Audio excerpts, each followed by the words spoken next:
አሰላሙ አለይኩም ወራህመቱላሂ ወበረካቱሁ ድና የተከበራችሁ የቻናሌ ተከታታዮች እንዴት ናችሁ? ከኔ ጋር አልሐምዱሊላህ ረቢል ዓለሚን። ዛሬ የፈረሽኩትን ቤት ላሳያችሁ። በጣም የሚገርም እቃዎች ናቸው። እንደምታዩት ረከቦቱ ጀምራችሁ። የሚገርመው ነገር ግን ዝናብ በጣም ዘንቦ ነበር መርሳ። እንደምታዩት ታሽጌ ነው እዚህ ሻንጣ ክላስ ምንድን ክላስ የፍራሽ ክላስ ነው እና እንደዚህ እቃዬን ሰብስቤ እንደምታዩት ፍራሽ ነው። ትንሽዬ በምትታየው ነው ማሳያችሁ። እንደውም ዝናቡ እያባራ አሁን እያባራ ማለት ነው። ካባራ በኋላ ነው ይሄ። በጣም የሚገርም ዝናብ ነው ወላሂ። በጣም የሚያስፈራራ ዝናብ ነበር የጣለው እና ያው የሰው እቃም እንደዚህ ገዛዝቼ ነበረ ሳላደርስ ባጃጅ ሁሉ እንደምታዩት በጣም ብሽቅሽቅ ብሏል። ያው ብቻ አልሐምዱሊላህ በሰላም አደረስኩኝ እቃዬን እላቸዋለሁ። ብቻ ከባድ ነበር ዝናቡ፣ በጣም ያስፈራራ ነበር። እና እንደምታዩት ይህንን የመሰለ አሪፍ ከለር መፍረሽ በአንደኛው ፍራሽ ማለት ነው። በትልቁ ፍራሽ ነው። አንዱ ፍራሽ 5000 ነበር፣ አሁን ላይ 6000 ገብቷል። ከዛም በላይ እያሉ ነው እንደ ቦታ አማራጭ ማለት ነው። እንደምታዩት ቆንጆ ነው። ያው ትንሽ ቦታው ቤቱ ያው አልተመቸውም መሰለኝ፣ በደንብ እንትን አላለም። ትንሽ ጠበብ ይላል ሳሎኑ እና ያው እንደዚህ ይመስላል ተፈርሾ። ያው ገና ቤቱ መስተካከል ይቀረዋል፣ ቀለም ምናምን ይቀባባል። ከዛ በኋላ ድጋሜ ይፈረሻል። እንደምታዩት እንትኑ ቅዝቃዜም ስለሆነ አሁን በጣም ዳመና ነው። እንደምታዩት እንትኑ ጨለም ያለ ነው ቪዲዮ ራሱ። እና ምንጣፉ ይሄ በላጡ ማለት ነው ታች የተነጠፈው እንደዚህ በታጠፈበት ቅርጽ ነው ያለው። በሙቀት ሰዓት ነው ፀሐይ ሲመታ ወይ ደግሞ በሙቀት ሰዓት ነው በደንብ ልጥፍ የሚለው። አሁን ዳመና ስለሆነ በጣም ቀዝቅዞታል ምንጣፉና እንደዚህ የተሰበረ የተጣጠፈበት በደንብ እንትን አይልም ልጥብ አይልም። እና እንደገና ተነስቶ ድጋሜ ይስተካከላል ቤቱ ከተቀባባ በኋላ ማለት ነው። እና ላሳያችሁ ብዬ እንደዚህ ያነጣጥፌዋለሁኝ። ማሻአላ ሆኗል።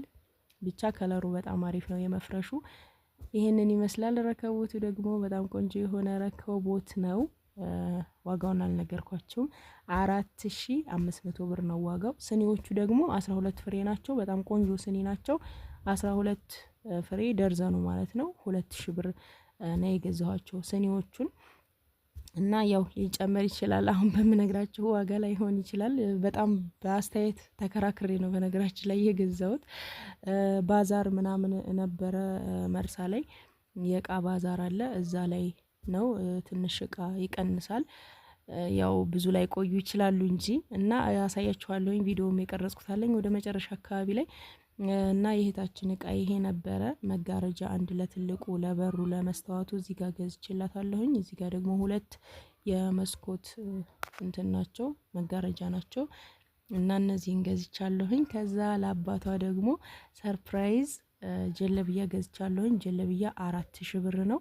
የመጋረጃዎቹን አልነገርኳችሁም። 500 ብር ናቸው ትናንሾቹ። ትልቁ መጋረጃ ደግሞ 3500 ብር። ሌላ እዚህ ጋር ጫማ አለ። ጫማ 1850 ብር። ጥምጣም 600 ብር እኔ የገዛውላት ማለት ነው። በጣም ነው ዋጋ እየተወደደ የሄደው። እዚህ ጋር ደግሞ ኮምፎርት ገዝቼላታለሁ። ኮምፎርት ይቺ 3500 ብር ናት። የውስጥ እንትን አላት አንሶላ አላት። 2 የትራስ የመከዳ አላት ማለት ነው፣ የትራስ ልብስ። ሌላ ይሄኛው ኮምፎርት ደግሞ ትንሽ ከዚህ ሻል ያለ ነው ይሄ ማለት ነው። ከውስጥም ከላይም አንድ አይነት ነው። እሱ 4500 ብር ነው ዋጋው ማለት ነው። እንደምታዩት የ5000 ነበረ። ያው በክርክር ነው እንግዲህ 4500 ብር የገዛሁት። ይሄኛው 4000 ነበር፣ 3500 ብር ገዛሁኝ። ያው በደንበኛ ስለሆነ የምገዛው እንጂ ያው ሌላ ቦታ ምናልባት ከዚህ በላይ ይላሉ ማለት ነው ዋጋ። ረከቦቲቱም እንዴት ናት? ተመችቻችሁ? በጣም ነው የምታምረው፣ ቆንጅዬ ናት። እዚህ ጋር የባዛሩን እቃ ላሳያችሁ። ለአንድ ወር አካባቢ እንደዚህ ነው መሰለኝ የሚቆየው። በየአመቱ ይመጣሉ የእቃ ባዛር እንደዚህ መርሳ ላይ እና እዛ ነው። በጣም የሚያማምሩ እቃ አላቸው። በጣም ደግሞ ወላሂ ዝቅተኛ ዋጋ ማለት ነው። በጣም ልዩነት አለው።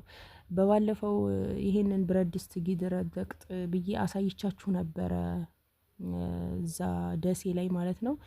9 ሌትሩን ነበረ 7500 ብር ያሉኝ። እዚህ አሁን 11 ሊትሩ 7500 ብር አለኝ በ9 ሊትሩ ዋጋ ማለት ነው።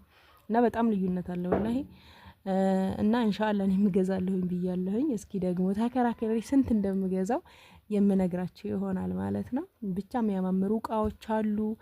በቃ የአረብ ሀገርን እቃዎች የሚያስንቁ ሀገራችን ላይ በጣም ቆንጆ ቆንጆ ፌርሙስ ብትሉ ከላጥ ብትሉ የኬክ የዳቦ መጋገሪያ ብትሉ ብረት ድስት ሰራሚክ ብትሉ መፍጫ የተለያዩ የስጋ መፍጫ የሽንኩርት የምን ብታይ በጣም ብዙ ብዙ እቃዎች ሞልተዋል። እና ካውያዎችም አሉ። እና ዋጋ ባስተያየት በጣም አሪፍ እቃዎች ሞልተዋል። ግን የማይቆይ ነገር ነው። ቢያንስ ከዚህ በኋላ እስከ 15 ቀን ብንቆይ ነው ብለዋል። ከዛ በላይ የሚቆዩ አይመስለኝም። እና በየአመቱ እንደዚህ አይነት እድል አለ። አሪፍ አሪፍ እቃዎች ይመጣሉ። መግዛት የምትፈልጉ ካላችሁ አሁኑኑ መግዛት ትችላላችሁ ማለት ነው። በአካል ሄዳችሁም እዛው መርሳ መግዛት ትችላላችሁ። ወላሂ ለዋጋው አስተያየት ነው ከምንም በላይ ማለት ነው። የኬክ ፓትራይቺ ክቧ ትንሿ 800 ብር ነው የገዛዋት። የሚገርማችሁ ምናምን ብለው ነበረ ሌላ ቦታ ከዚህ በፊትና አልገዛም ብዬ ትቻት ነበረ። እዚህ ጋር አሁን ገዛኋት። እና ብረት ድስት ይኸው በሰራሚኩም ከፈለጋችሁ በዚህኛውም በነጩ ይሄ አሁን 11 ሊትር ነው 7500 ያለኝ ማለት ነው። 9 ሊትሩን ነበረ ደሴ ላይ 7500 ያለኝ። እና ኢንሻአላህ የርዚቃ ያድርገው ገዛለሁ ብያለሁኝ እኔም። እና ስኒዎች አሉ። ስኒ ቅድም ያሳየዋችሁ ለእህታችን የገዛሁት ከእንደዚህ አይነቶቹ ከደርዘኑ ማለት ነው 2500 ብር ነበረ ዋጋ እምቢ ብሎ ያው 2000 ብር ገዛሁኝ ማለት ነው። እዚህ ጋር የዳቦ እንትኖች አሉ። የዳቦ መጋገሪያዎች ለኬክ ማድረግ ትችላላችሁ። የራሳቸው ፓትራ ያላቸው ናቸው። ብረት ድስቶች፣ ሰራሚክ ብረት ድስቶች፣ ሰራሚክ መጥበሻዎች በጣም ቆንጆ ቆንጆ ሞልተዋል። የኬክ ፓትራዎች አሁን እኔ መርሳ ውስጥ ጠይቄ የለም አላገኘው ነበረ። ግን ደሴ በባለፈው 1000 ምናምን ብሎኝ ያልገዛም ቤትቸው ነበረ። አሁን ላይ እዚህ በባዛሩ ምክንያት መጥተዋል። ቆንጆ ቆንጆ የውጭ እቃዎች ከአዲስ አበባ ድረስ ነው የመጡትና ሳያመልጣችሁ ግዙ። መርሳ ውስጥ ያላችሁ መታችሁ እዚህ ጋር እዩት። እንደምታዩት ቢላዋዎች አሉ። በጣም አሪፍ ቢላዋዎች አሉ። ከዚህ በፊት መርሳ ውስጥ የማታገኟቸው ማለት ነው። አሁን ላይ የመጡ በባዛሩ ምክንያት እና ቆንጆ እቃ አለ እላችኋለሁ። በዚሁ አጋጣሚ እንዲሁም እቃ ማዘዝም ቤታችሁን መፈረሽ የቤተሰብ ቤት መፈረሽ የምትፈልጉ ካላችሁ የፈለጋችሁትን እቃ ማዘዝ ትችላላችሁ። ቤተሰቦቻችሁን ማስደሰት ከፈለጋችሁ ማዘዝ ትችላላችሁ። የትም ቦታ ቢሆን የማደርስላችሁ ይሆናል ማለት ነው ውዶች፣ በታማኝነት ከአላህ ጋር ኢንሻአላህ። እና ረመዳናችንም እንግዲህ እያለቀ ነው። አላህ ጾሞ ከተጠቀሙት ያድርገን። ለይለተል ቀድርም አላህ የምናገኛት ያድርገን። በዱአ እንረሳሳ። ዱአ የማይመለስበት ጊዜ ላይ ነው ያለነው። እንዳያመልጠን ይሄ ጊዜ ኢንሻአላህ። እንግዲህ የዛሬው ቪዲዮ ይሄንን ይመስል ነበር። ላይክ፣ ሼር፣ ሰብስክራይብ ማድረጋችሁን አትርሱ። በቀጣይ ቪዲዮ ኢንሻአላህ ተመልሼ እስከመጣ አላህ ሰላማችሁን ያብዛው፣ ሀገራችንን ሰላም ያደርግልን። ወሰላሙ አለይኩም ወራህመቱላሂ ወበረካቱ።